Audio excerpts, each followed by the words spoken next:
Ooh, how I love days like this. When it's gray, windy, about to rain.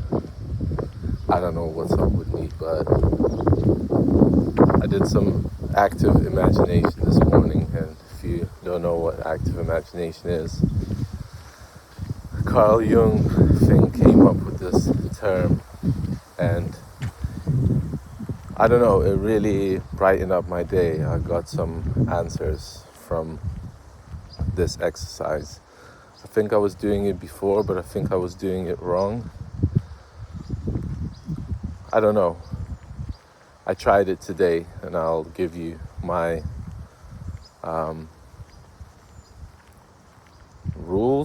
not rules, but my suggestions of doing active imagination.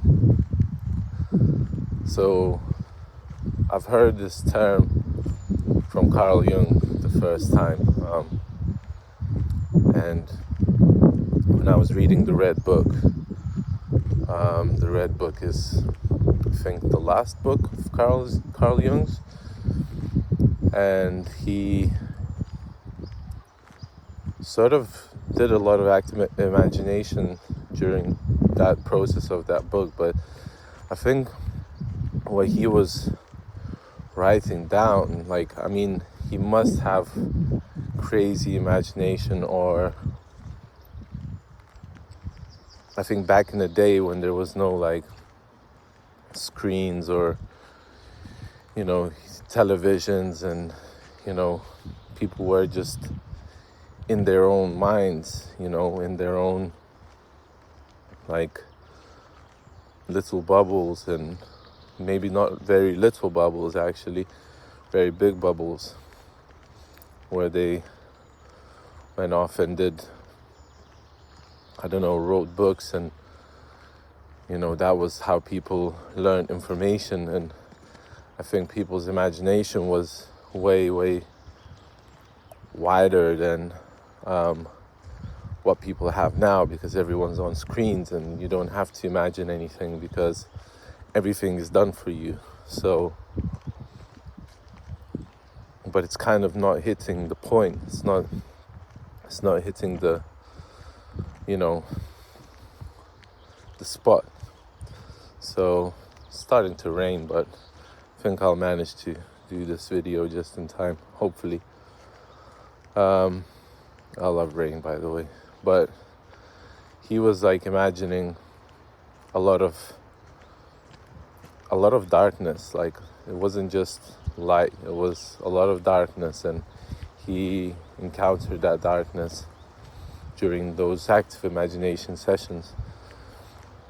And I don't know, I was reading this book today on my bed this morning, and I thought, let's try it, let's try to do this active imagination. So I took a piece of paper with me, and I just laid on my bed with the piece of pencil and paper next to me, and I started to imagine things, but they weren't forcefully done. They were just sort of coming up, and they weren't clear images. They were just senses. I was just feeling I was seeing some things, but they weren't seeing with your eyes. It was seeing with your whole being, It was my imagination has turned on, because it feels for a long time I wasn't able to sort of imagine things. I forgot what imagination is, that it's basically,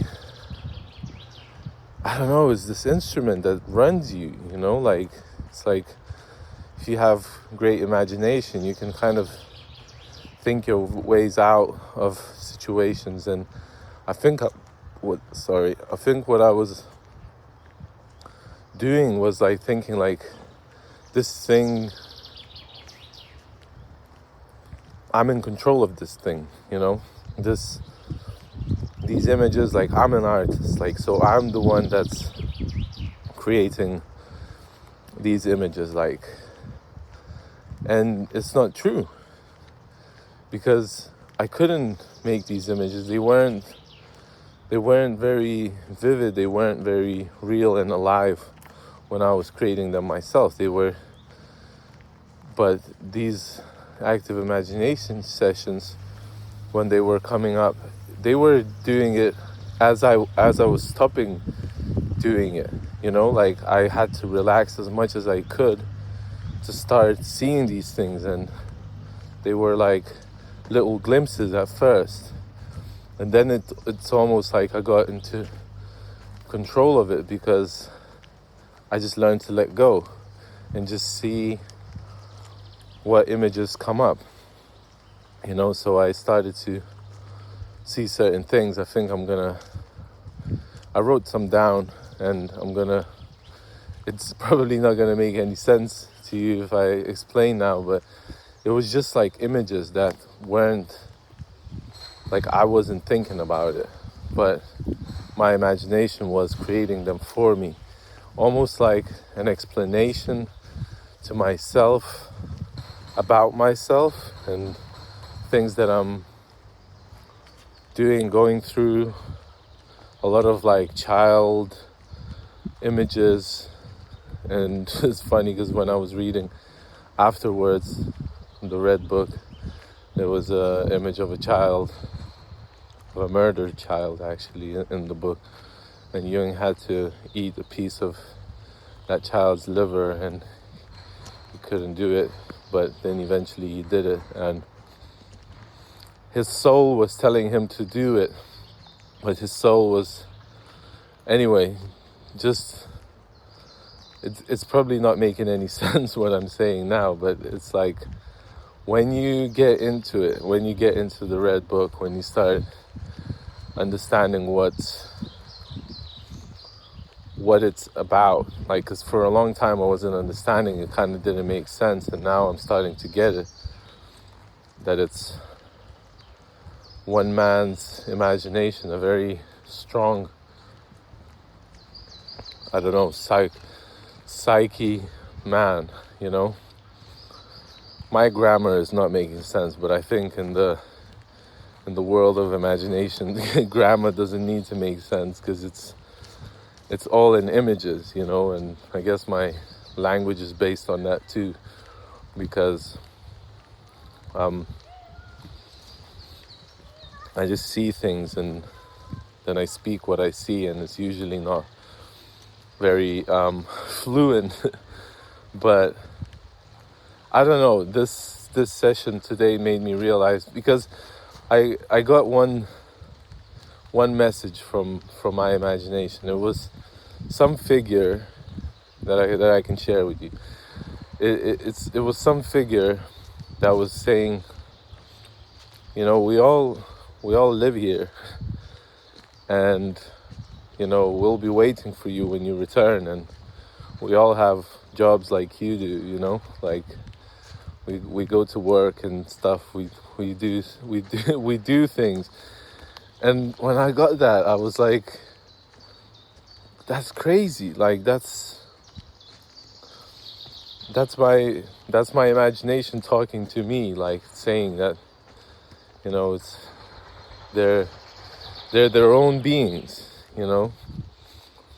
And yeah, maybe I read it somewhere yesterday, maybe I heard it somewhere or something, but it wasn't like that. It wasn't about me. But when it becomes about me, when I get confirmation, it's almost like having a dream, When I get confirmation from my own psyche. I'm so sorry, I just cracked a snail. Life and death. Yeah, I'm starting to realize how horrible I can be, actually. It's very interesting. So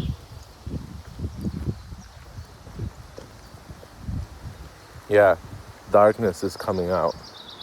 Darkness is coming through, and